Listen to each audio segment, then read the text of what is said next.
السلام عليكم ورحمة الله وبركاته. أحييكم على الهواء مباشرة وأرحب بكم. Bienvenue à cette nouvelle émission de Bila Houdoud qui veut dire sans frontières.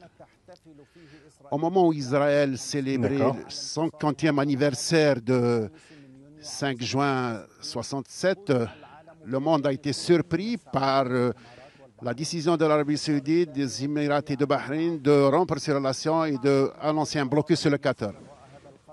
Et ce choc a dépassé la région et tout le monde. Avec l'adhésion de quelques pays à cette décision sous la pression de l'Arabie saoudite et des Émirats, d'autres ont refusé de se joindre à cette mascarade et ont demandé de lever le blocus. Dans cette émission, nous voulons comprendre ces conséquences de ce blocus qui est venu après l'accord entre l'Arabie saoudite et les États-Unis et qui a été estimé à 460 milliards de dollars. Et cette émission sera avec un des brillants penseurs de la politique stratégique extérieure française, le professeur Pascal Boniface, le fondateur et directeur de l'Institut de Relations internationales et stratégiques, ERIS, et son siège à Paris. Il vous présente, vous avez travaillé comme enseignant relations internationales à l'Institut européen des relations internationales Paris 8, de même que vous êtes directeur de la revue stratégique internationale depuis 1991. Le professeur Boniface a publié plus de 60 livres traitant des relations internationales, nucléaires, désarmement, sécurité européenne, politique internationale française, le sport dans les relations. Et puis, toutes ces publications ont été republiées et ont été traduites dans d'autres langues. Boniface, merci beaucoup. Bienvenue dans notre émission.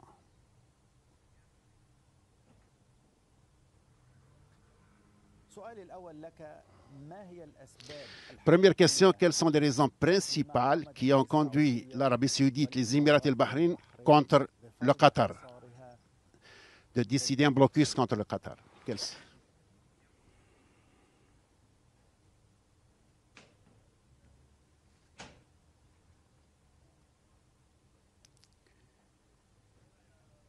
Monsieur Boniface, vous m'entendez? Oui.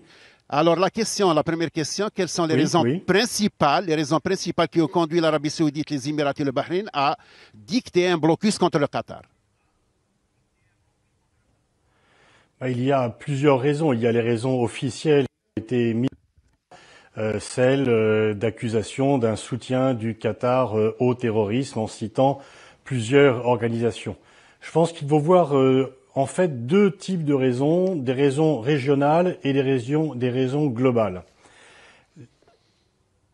Les raisons régionales, c'est finalement les relations compliquées existant depuis déjà assez longtemps entre l'Arabie saoudite et le Qatar, et la volonté de l'Arabie saoudite de voir le Qatar être moins indépendant par rapport à la politique que Riyad voudrait mener.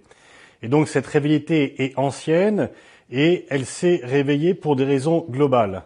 Ces raisons globales, c'est la visite de Donald Trump, du président Trump, en Arabie saoudite. Ça a été le premier pays que le président Trump a visité, alors que d'habitude, un président américain réserve sa première visite une fois qu'il est élu, soit au Mexique, soit au Canada, les deux pays voisins des États-Unis. Mais là, le président Trump a voulu le faire en Arabie saoudite pour renouveler finalement un pacte existant entre les États-Unis et l'Arabie saoudite, sachant que les Saoudiens étaient inquiets et étaient assez hostiles à Obama pour trois raisons. Ils pensaient que Barack Obama avait abandonné l'Arabie saoudite. Ils ont été extrêmement alarmés de voir que Barack Obama n'avait pas soutenu Moubarak quand il y a eu la révolution en Égypte. Et donc, ils se sont dit que si Obama ne soutient pas Moubarak, soutiendra-t-il d'autres régimes qui peuvent contester? Ils ont par ailleurs vu que les États-Unis devenaient de moins en moins dépendants du pétrole et du gaz du Golfe, puisque le pétrole et le gaz de schiste ont donné une nouvelle politique énergétique aux États-Unis. Et puis, la troisième raison, c'était l'accord passé sur le nucléaire iranien qui a été signé le 14 juillet 2015, non pas seulement par les États-Unis, mais également par la France, la Chine, la Russie, la Grande-Bretagne, l'Allemagne. Et l'Arabie saoudite vit l'Iran comme une menace et non pas comme un voisin. Et donc ces trois raisons ont mis une grande distance et une grande inquiétude dans les relations entre Riyad et Washington. Et quand Donald Trump a été élu, les Saoudiens ont été rassurés parce que Donald Trump a toujours dit son désaccord par rapport au deal nucléaire iranien. Et donc effectivement, il a fait sa première visite, il les a rassurés, ils ont passé des contrats nombreux, dont 110 milliards sur les contrats d'armement. Et donc peut-être que les Saoudiens se sont sentis plus confortés et ont voulu, à mon avis, en visant le Qatar, plutôt atteindre l'Iran. Et pour isoler l'Iran en faisant pression sur le Qatar, espérant que le Qatar, qui entretient des relations de bon voisinage avec l'Iran, eh bien, s'il était soumis à un blocus, céderait. Le problème, c'est que ça aggrave les tensions dans la région, que cette tension est déjà l'une des plus incertaines sur le plan stratégique, et que nul n'a intérêt, personne dans le monde entier, non seulement les pays de la région, mais également dans le monde entier, à cette montée des tensions parce que un dérapage pourrait survenir et tout le monde en serait victime. Il n'y aurait pas de vainqueur, il n'y aurait que des vaincus. Est-ce que le soutien de Qatar au terrorisme, est-ce que c'était une raison? Mais les raisons principales, c'est la suite de la chaîne Al Jazeera et la distinction de Qatar dans beaucoup de domaines économiques, commerciaux. Et puis, Qatar va organiser la Coupe du Monde 2022. Et puis, le soutien de Qatar au mouvement des printemps arabes. Est-ce que c'est ça les raisons principales et le soutien au terrorisme, c'est qu'un alibi?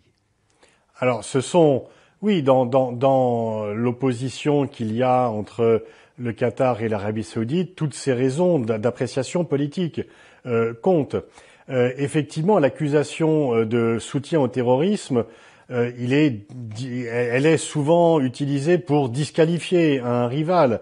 Le terrorisme existe, mais tous les mouvements ne sont pas terroristes. C'est vrai que pour l'Union européenne, pour les Occidentaux, pour Israël, le Hamas est un mouvement terroriste, mais ce n'est pas vrai dans d'autres pays. L'Iran n'est pas un pays qui soutient le terrorisme. L'Iran, d'ailleurs, a été victime du terrorisme récemment. Mais effectivement, le Qatar a pris une importance très forte sur la scène internationale et n'est plus un petit pays qui se de l'Arabie saoudite.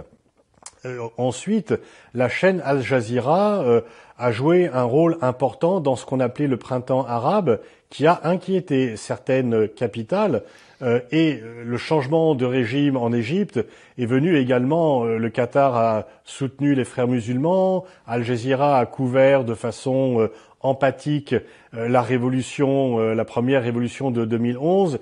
Et avec le général Al-Sisi au pouvoir, il y a eu un éloignement, bien sûr, parce que le général Sisi a renversé le régime des frères musulmans. Et donc le soutien du Qatar au mouvement des frères musulmans, au soutien au parti Ennahda en Tunisie, a été très mal jugé par les Saoudiens. Quant à la Coupe du Monde, à mon sens, elle n'est pas du tout remise en question, parce que la FIFA ne va pas retirer la Coupe du Monde au Qatar. Et ce n'est pas parce que 5 ou 6 pays de la région, fussent-ils voisins, ont coupé leurs relations avec le Qatar que la Coupe du Monde n'aura pas lieu. D'ailleurs, d'ici 2022, beaucoup de choses peuvent arriver. Il y a certainement des pays qui vont faire des médiations, parce que, une fois encore, ce blocus ne fait les affaires de personne, tout le monde sera perdant. Les embargos de ce type ne réussissent généralement pas. Et donc, d'ici 2022, beaucoup de choses peuvent se passer, mais la Coupe du Monde a été attribuée au Qatar. Et si des pays voisins du Qatar ne voulaient pas participer à cette Coupe du Monde, ils seraient mis au banc de la FIFA et donc ils ne pourront pas le faire. Comment vous expliquez l'échec de l'Arabie saoudite, de Bahreïn et des Émirats de faire adhésion contre le Qatar? Et ceux qui l'ont suivi, c'est quelques petites îles isolées et quelques États pauvres qui vivent sur les aides de l'Arabie saoudite. Oui, alors disons que Bahreïn est dans une situation où le régime a été contesté, il est beaucoup aidé par l'Arabie saoudite, donc le régime de Bahreïn n'a pas grand-chose à refuser à l'Arabie saoudite aujourd'hui. C'est différent des Émirats arabes unis qui ont un autre agenda, qui n'est pas tout à fait dépendant, mais qui est une sorte effectivement de rivalité régionale avec le voisin du Qatar et sur de nombreux points. Mais il faut, je pense, distinguer ces deux pays. Mais le mouvement a été initié par l'Arabie saoudite et il a été déclenché peu de temps après la visite de Donald Trump. Ce qui alarme d'ailleurs certaines personnes aux États-Unis, parce que des Américains pensent que Trump a eu tort d'approuver l'embargo et surtout il a eu tort de donner des gages, à donner le sentiment que ça pouvait avoir son soutien, puisque le Qatar héberge une base américaine, le Qatar a des liens avec les États-Unis. Et finalement, disons que la politique actuelle pourrait, au final, rapprocher encore plus le Qatar de l'Iran, parce que s'il y a un blocus aérien, les avions passeront par ailleurs. Mais tous les pays ne suivent pas ce blocus, puisque le Koweït et Oman dans la région ont refusé, la Turquie non plus, et le Maroc vient de faire des déclarations favorables au Qatar. Ce qui est, vu d'Europe et vu de France, un peu dramatique, c'est que le monde arabe appelle sans cesse à l'unité, il y a sans cesse des appels à l'unité du monde arabe, mais on voit là de nouveau une profonde fracture dans le monde arabe, et y compris dans le Golfe, où normalement il devrait y avoir plus de solidarité, et faire que, même s'il peut y avoir des avis politiques qui divergent, il n'y ait pas ce sentiment d'antagonisme qu'il y a en ce moment entre les pays. Vous avez parlé du rôle de l'Émirat. Quel est ce rôle des Émirats et quelle est l'ambition des Émirats, surtout l'intervention de Mohammed Ben Zayed en Afghanistan, au Somalie, au Yémen, en Libye, en Afrique? Quelles sont les ambitions de Mohammed Ben Zayed et ses relations avec... Je vois moins bien cela. Je vois bien le rôle de l'Arabie saoudite. Bon, les Émirats ont effectivement exprimé le même sens. Il y a certainement une rivalité entre le Qatar et les Émirats, mais cette rivalité pourrait s'exprimer par d'autres moyens que par le blocus. Elle pourrait être une rivalité saine pour avoir plus de progrès. C'est vrai que il y a des compagnies aériennes qui sont concurrentes. Doha et Dubaï peuvent être des hubs concurrents. Mais ceci ne mérite pas néanmoins d'avoir une telle hostilité, parce que les Émirats arabes unis souffriront également. Je vois par exemple les pays européens ont déclaré un blocus, des sanctions, pas un blocus, mais des sanctions économiques contre la Russie. Ces sanctions pénalisent la Russie, mais elles pénalisent également les pays européens. Donc, je veux dire, à long terme, aucun pays de la région n'a intérêt à la poursuite de cette situation.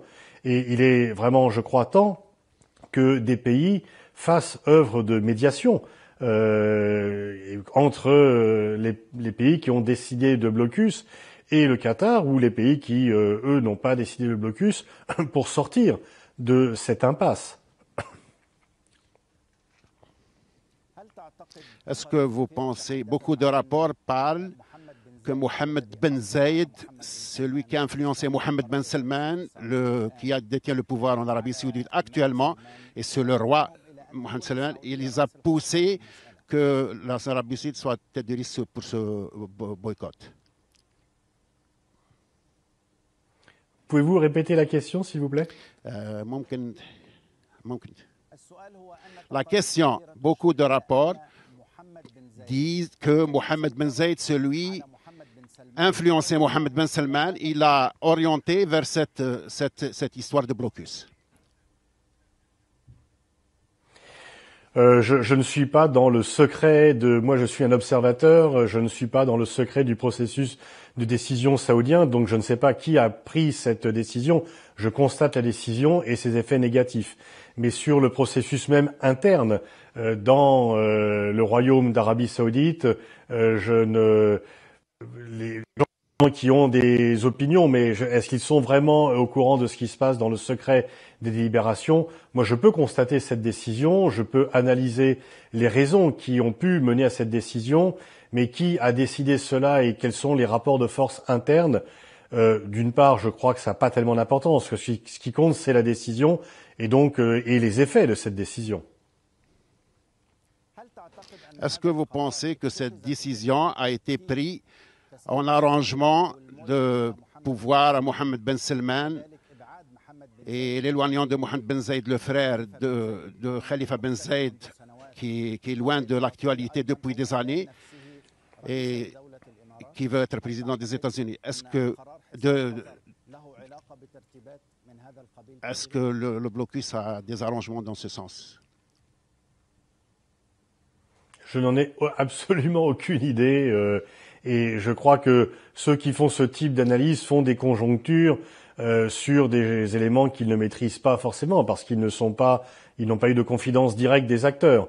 Donc c'est toujours peut-être un jeu pour certains d'élaborer des théories comme cela, mais je crois qu'il faut plutôt s'en tenir au fait. Et le fait, c'est qu'il y a pour l'instant un blocus et que ce blocus pourrait générer des effets négatifs dans la région s'il durait trop longtemps. Le ministre français a mis en garde contre une guerre, dans la région. Est-ce que le scénario est toujours possible, d'actualité? C'est pas le scénario principal, fort heureusement, mais les différents responsables sont obligés de prendre en compte que quand il y a une telle tension, il y a parfois des conflits qui se déclenchent par accident, parce qu'il y a une mauvaise interprétation et qu'il y a une sorte de cercle vicieux qui se met en œuvre, une escalade, un incident à la frontière peut dégénérer. Et donc c'est pour cela qu'il est vraiment extrêmement urgent de revenir à une situation de plus grande stabilité, parce que le monde arabe est profondément en crise. Le monde arabe il y a une guerre civile en Syrie, l'Irak est traumatisé par les attentats, la Libye n'est pas du tout pacifiée, loin de là. Et donc on voit bien que malheureusement, trop de pays arabes vivent une période de conflit interne, pour ne pas parler de la situation au Yémen par exemple. Donc un conflit supplémentaire entre deux pays serait bien sûr catastrophique pour ces deux pays, mais pour le monde entier. On a du mal à sortir de la crise économique de 2008. Un conflit entre l'Arabie saoudite et le Qatar aurait des répercussions terribles pour ces deux pays, mais aurait des répercussions terribles pour le monde entier. Donc il est de l'intérêt du monde entier de faire baisser les tensions. Il est l'intérêt du monde entier de revenir à des relations apaisées entre les différents pays. S'il y a des différends, on les met sur la table et on les règle par des moyens politiques, pas par des moyens, disons, de puissance dure, comme le blocus, qui est une arme finalement d'une période historique passée et qui peut générer, une fois encore, des effets extrêmement négatifs. Il le fait déjà immédiatement, mais ça peut s'aggraver. Le monde arabe a besoin d'unité et le monde arabe a besoin de paix. Il n'a pas besoin de conflits supplémentaires. Et encore moins des divisions importantes que l'on voit aujourd'hui.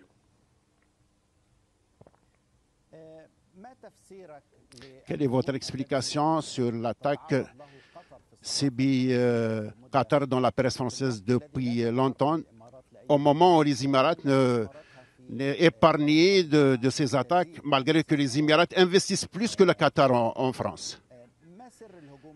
Quel est le secret de ces attaques? C'est un vrai sujet de réflexion. Oui. Il y a plusieurs éléments qui se superposent dans cela. Disons que il y a un fond raciste dans une partie des Français, mais pas la majorité, mais la minorité. Mais surtout, c'est que le Qatar, pour beaucoup, a été finalement une énigme. Parce que le Qatar est un pays qui a acquis une très grande visibilité en très peu de temps. Les progrès qu'a fait le Qatar sur le plan économique, sur le plan stratégique, sur le plan d'Al Jazeera, fait que le Qatar est extrêmement visible. Et quand vous êtes visible, vous êtes plus attaqué que si vous n'êtes pas visible. D'un certain côté, la visibilité du Qatar le protège. Parce que il sera plus difficile de s'attaquer au Qatar que si personne ne connaît Qatar. Le rachat du Paris Saint-Germain, les investissements du Qatar sont des investissements qui sont très visibles en France. Donc ça lui donne cette visibilité qui est importante pour son soutien, mais il y a aussi parfois des critiques parce que les Émirats sont moins visibles en France que ne l'est le Qatar. Le Paris Saint-Germain, avant l'achat du Paris Saint-Germain par le Qatar, seuls les spécialistes de l'énergie ou de la géopolitique connaissaient le Qatar en France. Maintenant, tout le monde connaît le Qatar. Quand le Qatar a obtenu la Coupe du Monde, tout le monde a parlé du Qatar. Donc ça a créé de la curiosité sur le pays et une partie seulement de cette curiosité peut s'exprimer de façon négative. Mais en même temps, c'était un élément, je dirais, passager, enfin un peu de cette époque-là. Et il faut que le Qatar explique sa politique et communique sur ce qu'il fait. Parce que il n'y a pas de raison. Certains ont dit que le Qatar achetait la France. Non, le Qatar achète en France et lorsque le Qatar investit en France, c'est une bonne chose pour la France. Lorsque le Qatar achète des Airbus, c'est une bonne chose pour la France. Donc les bonnes relations entre la France et le Qatar sont dans l'intérêt réciproque et du Qatar et de la France.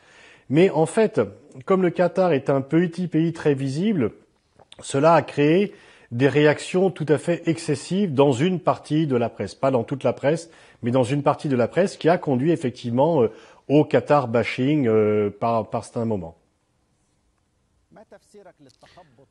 Quelle est votre explication de cette confusion dans la position américaine entre son administration et Trump et ses deux ministres des Affaires étrangères et ministre de la Défense? Cette confusion entre les deux. C'est que malheureusement on observe cela sur plusieurs dossiers et que le président Trump est quelqu'un qui est vraiment imprévisible. Et il y a effectivement, on a vu, nous on a été très marqués par la dénonciation de l'accord de Paris sur le climat qui a surpris tout le monde, qui n'est pas dans l'intérêt des États-Unis. Mais on voit que Trump veut avant tout communiquer, faire des coups d'éclat, et donc on dénonce les accords de Paris, on dit qu'on va construire un mur, on soutient le blocus contre le Qatar, on essaie de faire un muslim ban qui ne fonctionne pas. Il y a aussi le fait que sur de nombreux points, Trump, qui a beaucoup promis pendant la campagne électorale, est en situation d'échec. La réforme du système de santé, ce qu'on appelle l'Obamacare, a été bloquée au Congrès. Son interdiction d'entrée sur le territoire de visa de plusieurs ressortissants de pays musulmans a été bloquée par la justice. Donc il cherche un peu à reprendre la main et en disant qu'il soutient l'embargo, le blocus sur le Qatar, il peut essayer de se faire remarquer de façon spectaculaire. De même lorsqu'il dit qu'il dénonce l'accord de Paris. Mais en même temps, autour de lui, il y a des gens qui voient un peu plus à long terme ce qu'on appelle l'État profond américain, le Pentagone, le département d'État, les ministres, et donc qui n'ont pas le même avis, mais c'est lui le président. Et donc après, il faut le reconvaincre de changer d'avis. Peut-être que les États-Unis pourraient faire une médiation entre l'Arabie saoudite et le Qatar. Les Européens pourraient le faire aussi. La France pourrait également tenter cela, puisque la France a des bonnes relations et a une bonne image dans le monde arabe.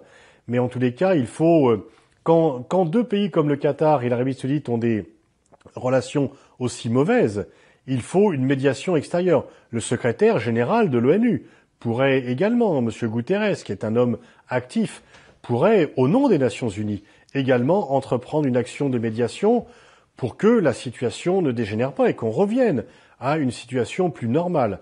Et finalement, c'est un peu le rôle des Nations Unies, d'éviter les conflits, d'éviter d'assurer le maintien de la paix, d'assurer également le développement économique. Et s'il y avait un conflit, le développement économique de la région serait détruit pour des années et des années. Est-ce que vous croyez que l'Arabie saoudite a acheté la position de Trump après l'accord de 460 milliards de dollars? En tous les cas, ils se sont rapprochés de lui. Disons que Trump avait envie de cela. Trump a un point commun avec l'Arabie saoudite, c'est la vision de l'Iran comme une menace pour la région. On peut faire des reproches à l'Iran, mais l'accord qui a été signé en juillet 2015 est un accord qui empêche l'Iran d'avoir l'arme nucléaire et qui évite une guerre pour empêcher l'Iran d'avoir l'arme nucléaire. Donc c'est quand même un accord qui a été salué. C'est l'intérêt de tous que l'Iran ne possède pas l'arme nucléaire. Et donc cet accord le permet. Ensuite, effectivement, le soutien de l'Iran à Bachar el-Assad est problématique. Sans ce soutien-là, Bachar el-Assad ne serait plus au pouvoir et la guerre civile syrienne serait terminée. Mais il faut peut-être négocier avec eux pour sortir de cela et non pas ne pas avoir du tout de contact. Je ne dis pas que la politique iranienne est bien sur tout rapport. Ils commettent des choses qui sont difficiles à accepter, mais voilà, la solution diplomatique est toujours la moins mauvaise par rapport aux solutions de force. Le scandale de fuite de courrier électronique de l'ambassadeur Imarati à Washington a démontré que tout le monde peut être acheté, des journalistes, des gens du Congrès, etc.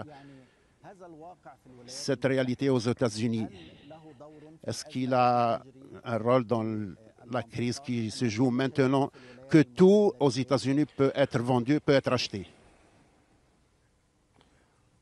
Oh, il faudrait peut-être pas aller jusque-là. Disons qu'évidemment, l'argent occupe une place importante dans la vie politique américaine.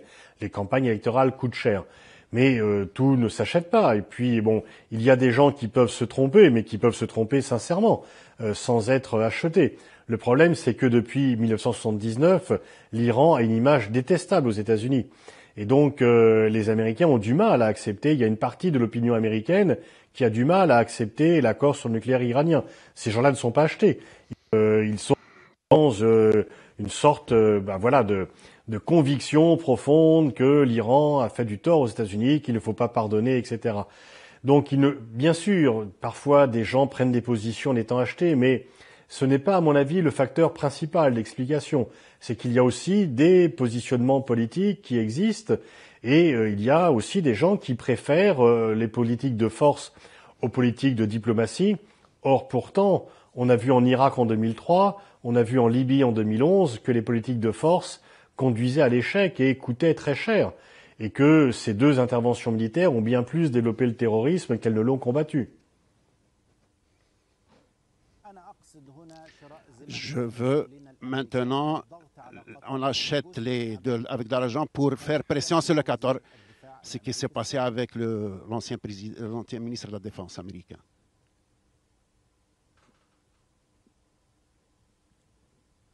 Vous pouvez répéter la question plus précisément ?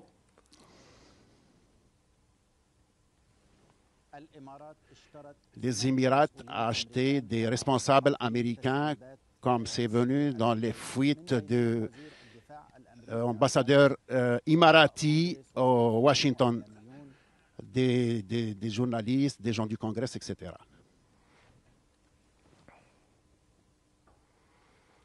Vous savez, je crois qu'il faut aussi se méfier de ce type d'interprétation, parce qu'on dit aussi que le Qatar achète des élus, etc. Il faut voir les problèmes politiques, mais ne pas toujours penser que quelqu'un se décide en ayant été acheté. Je ne connais pas l'objet de ces rumeurs, mais il faut quand même distinguer les rumeurs et l'information plus fondée qui a été démontrée. Il y a des juridictions américaines qui sont en train de faire des enquêtes. Ce n'est pas des secrets maintenant. C'est Washington Post qui a publié ça. Vous voulez être neutre, mais il faut... Si les tribunaux... Non, je veux être indépendant. Je ne veux pas être neutre. J'ai mes opinions. Si elles ne vous satisfont pas, j'en suis désolé. Mais moi, je dis ce que je pense. Peut-être que je ne pense pas comme vous. Mais si vous voulez que je dise ce que je pense, il fallait inviter quelqu'un d'autre que moi. Donc, permettez-moi d'avoir mon opinion et permettez-moi de dire qu'en France comme ailleurs, tant qu'il y a des rumeurs, on n'y prête pas trop attention. Quand la justice a tranché, là, la justice a prouvé. Si la justice prouve quelque chose, ça sera bien sûr différent. Mais excusez-moi d'avoir une opinion qui n'est peut-être pas tout à fait la vôtre tout le temps. Est-ce que vous niez ce qu'a publié des dizaines de publications françaises, corruption de la classe politique française, il y a de l'argent donné à d'autres, un candidat, parmi tant d'autres un candidat, est-ce que vous croyez que c'est des rumeurs? Mais soyez plus précis. Qui visez-vous directement? Quelle personnalité mettez-vous en cause?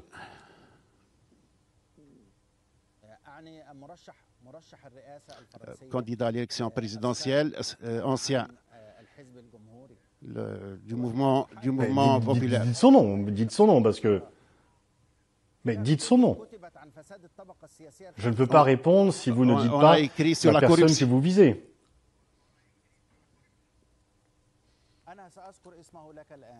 Je vais vous dire son nom. Mais quelle est votre explication? La facilité. Explication de quoi, monsieur? Il est en train de poser la question. L'accord signé entre l'Arabie saoudite et les États-Unis, en armement notamment, a fait que Trump et son administration veulent d'autres accords avec le Qatar. Et cette confusion dans la politique américaine, et c'est un peu... Ils veulent avoir du Qatar des dollars. Est-ce que cette confusion dans la position américaine, est-ce que c'est un peu cette confusion? Je ne sais pas si je comprends tout à fait bien votre question, mais que les Américains essaient d'obtenir des contrats avec le Qatar, c'est le cas, enfin je veux dire, c'est la vie commerciale. Ensuite, normalement, on ne fait pas de menaces pour avoir les contrats. On a des bons produits, on a des accords. Et donc, effectivement, s'il y avait un chantage de ce type, ça ne serait pas admissible. Mais pour l'instant, les contrats ont été signés avec les Saoudiens. Et une fois encore, je vous l'ai dit au début, effectivement, on peut penser que la visite de Donald Trump et l'ampleur qui ont été signés ne sont pas pour rien dans la position qu'a pris l'Arabie saoudite. Le candidat, c'est François Fillon. Voilà, c'est son nom. Il parle de François Fillon. Non, mais là, vous confondez deux choses. Il y a eu, effectivement, Monsieur Fillon a été accusé d'emploi fictif pour son épouse, mais non pas d'être payé par l'étranger. C'est tout à fait différent.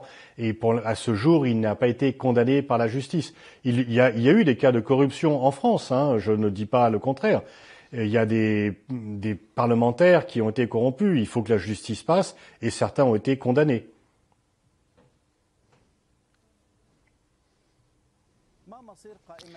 Quel est le sort de la liste des terroristes qu'a annoncé l'Arabie saoudite au moment où les Nations unies ont dit que c'est elle habilitée à dire que c'est terroriste et non terroriste?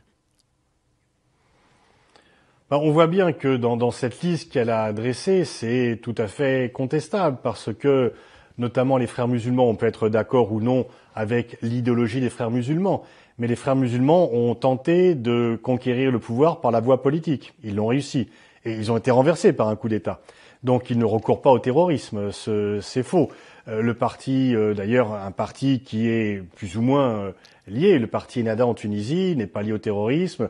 Lorsqu'ils ont perdu les élections, ils ont accepté leur défaite électorale. Donc on voit bien que dans cette liste où il y avait un peu tout et n'importe quoi, les Saoudiens ont mis un peu tous les différents mouvements avec lesquels le Qatar pouvait avoir un lien pour mieux accuser le Qatar. Mais cette liste n'est pas une liste, je veux dire, en termes de définition du terrorisme, ce n'est pas une liste exacte. C'est une liste qui est faite comme un moyen d'accuser le Qatar et de nombreux pays ne sont pas du tout d'accord avec cette liste.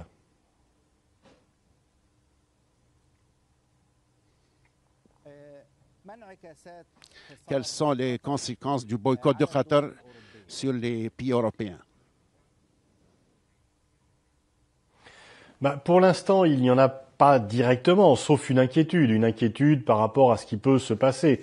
Il est toujours extrêmement inquiétant quand on voit des pays avec lesquels on a de bonnes relations, des liens assez forts, que les tensions montent et surtout qu'une guerre pourrait dégénérer. Et je pense qu'il y a une sorte de tentative, effectivement, de faire plier le Qatar, de lui imposer un agenda politique. Ce n'est pas une bonne façon de résoudre les problèmes politiques. Et s'il y avait des difficultés économiques dans la région, tout le monde en serait affecté, les pays européens également. Donc les pays européens ont un intérêt objectif à ce que ces tensions cessent et à ce que le blocus prenne fin dans le plus tôt possible. Quelles sont les alliances politiques possibles, nouvelles, qui peuvent se traduire après après que le Conseil du Golfe maintenant est divisé maintenant, l'Iran comme spectateur, est en train de voir ce qui se passe.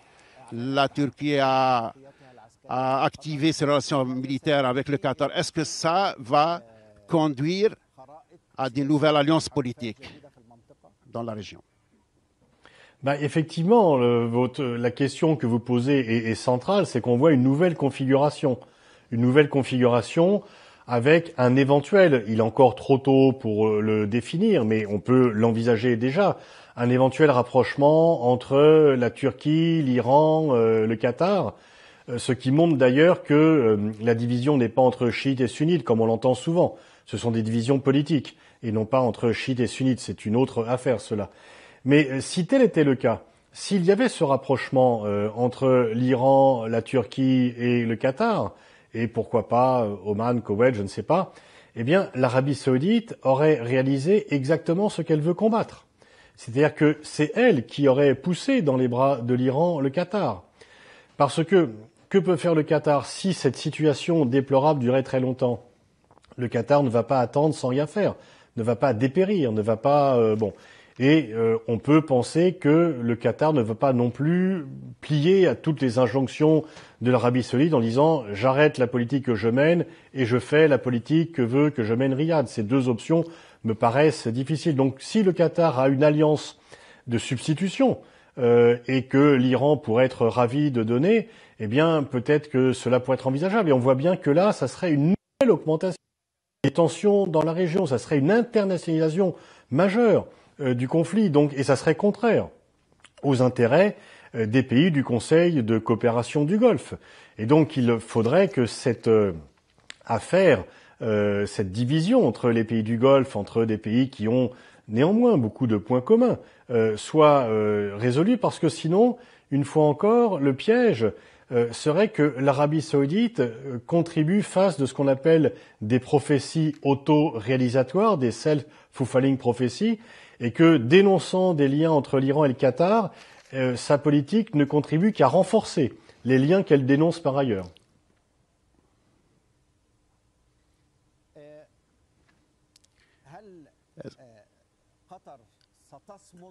Est-ce que Qatar va faire face jusqu'au bout et conserver sa politique indépendante, ou est-ce qu'elle va plier à certaines pressions ou à changer quelques orientations? Vous êtes mieux placé que moi pour répondre à cette question et j'aurais presque envie de vous la poser à mon tour. Mais quel scénario peut-on envisager? Je vois mal, je peux me tromper, mais je vois mal le Qatar renoncer à son indépendance, renoncer à ce qu'il a fait, à ce qu'il a construit depuis des années. Ensuite, il peut y avoir, s'il y a des malentendus entre le Qatar et l'Arabie saoudite, ils peuvent être posés sur la table pour être éclaircis.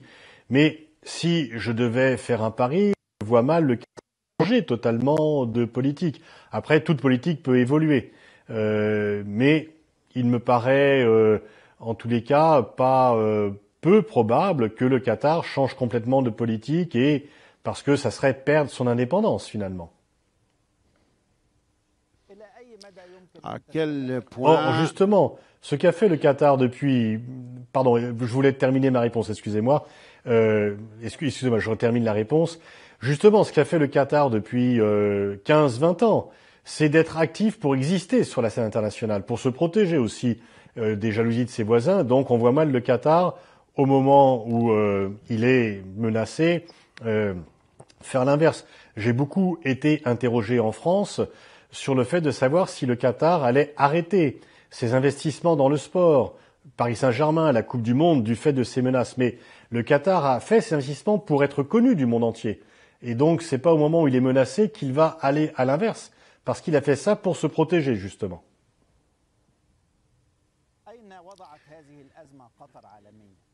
Où est-ce qu'elle a posé Qatar sur un plan international, cette crise? Comment elle l'a mis au devant de la scène? Le Qatar existe de plusieurs manières, de par sa diplomatie. Le Qatar a été, je pense par exemple à la guerre du Soudan, de nombreuses fois le Qatar a servi d'intermédiaire. la libération des infirmières bulgares, etc. De nombreuses fois, le Qatar a servi de moyen de négociation entre différents protagonistes.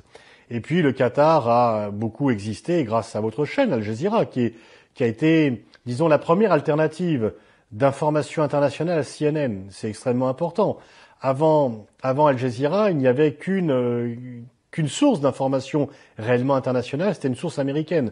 Maintenant, la France a un peu copié Al Jazeera en faisant France 24 et de nombreuses autres chaînes sont donc c'est sur le plan télévisuel, c'est plus multipolaire qu'auparavant. Et Al Jazeera a joué un rôle majeur qui a été beaucoup remarqué. Et puis le Qatar a, et pour moi qui suis cela de près, puisque j'ai développé le concept de géopolitique du sport, et c'est pour cela que je m'intéresse de près au Qatar, le Qatar a misé sur la diplomatie sportive en organisant des événements, le Tour de Qatar cycliste, le tournoi de tennis, les mondiaux de handball récemment, la Coupe du Monde, les Jeux asiatiques, la Coupe du Monde en 2022, c'est extrêmement important parce que le sport c'est visible par tout le monde, même ceux qui ne font pas de politique connaissent le sport. Donc, et puis il y a également les investissements effectivement du Qatar à l'étranger, en France et ailleurs. Donc tout ceci fait que aujourd'hui le Qatar est beaucoup plus visible internationalement qu'il ne l'était il y a 20 ans.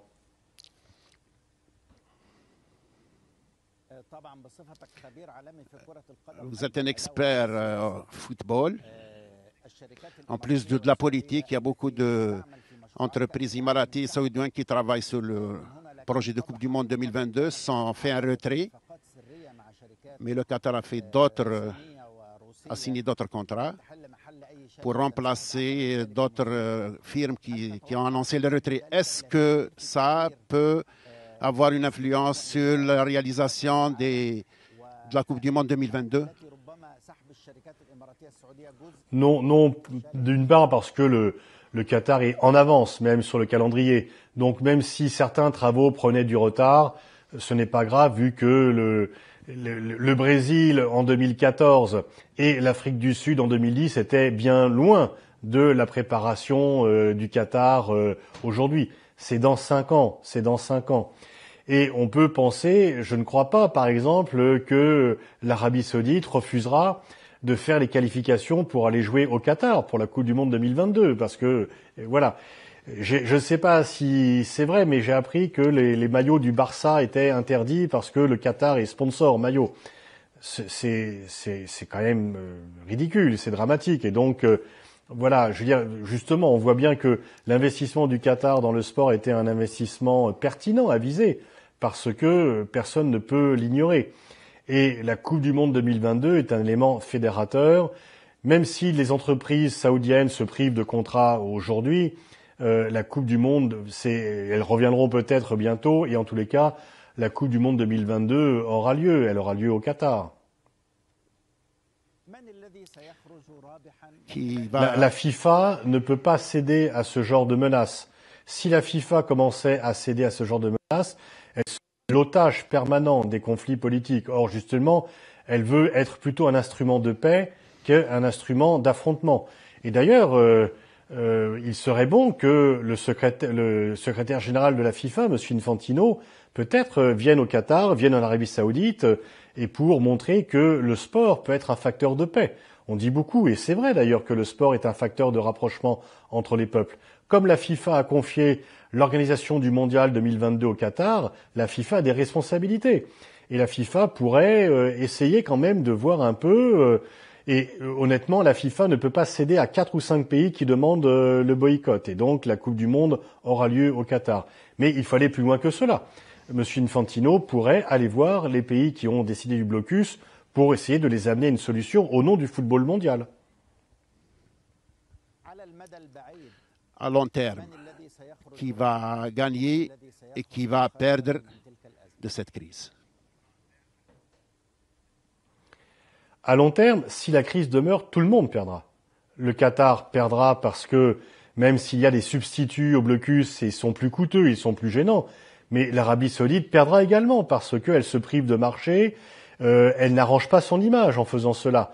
Parce que c'est elle qui a décidé le blocus, c'est pas le Qatar. Donc le Qatar apparaît comme la victime dans cette affaire. Donc l'Arabie saoudite également perdra à long terme. Si rien n'est résolu, il n'y aura pas un vainqueur et un vaincu. Il n'y aura que des vaincus. Par contre, si on trouve une solution, une médiation diplomatique, il n'y aura que des vainqueurs. Le rétablissement de bonnes relations dans la région sera positif pour tous les pays. Mais en l'état actuel, il n'y a pas un pays qui va gagner, un pays qui va perdre. Il n'y aura que des perdants. C'est pour cela qu'il est extrêmement important de résoudre la crise.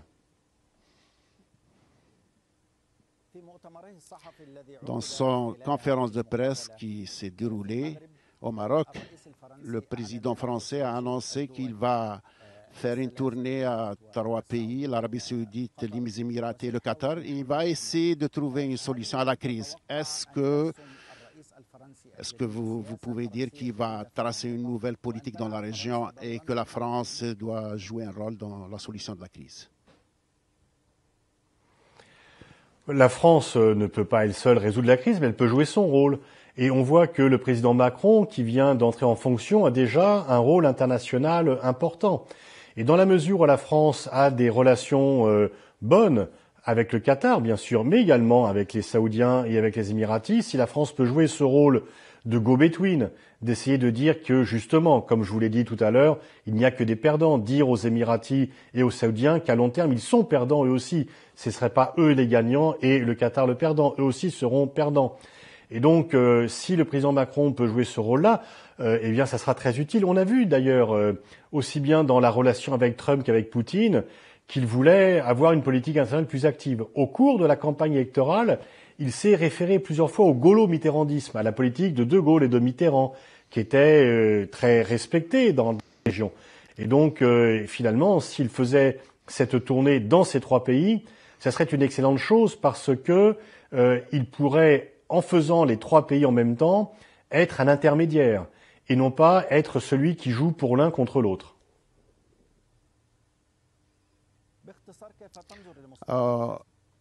Comment vous voyez l'avenir de cette crise? Brièvement, s'il vous plaît. L'avenir de la crise? Oui, comment? L'avenir à court terme, il faut trouver une solution parce que, une fois encore, disons qu'il faut que, dans toute crise diplomatique, il faut que chacun puisse sortir la tête haute, qu'aucun pays soit humilié. Et donc, il faut que les pays qui ont mis en place l'embargo, le blocus, le lèvent sans être humiliés en disant qu'ils ont trouvé une solution. Mais et il faut effectivement que ce blocus cesse parce que le blocus est en plus un moyen d'un autre âge dans les relations internationales. C'est un moyen plutôt des siècles passés qu'un moyen du XXIe siècle. Et donc, en termes d'image, ce n'est pas très bon pour le pays qui le prononce. Et l'image, comme vous le savez, est extrêmement importante dans même la définition même de la puissance d'un pays.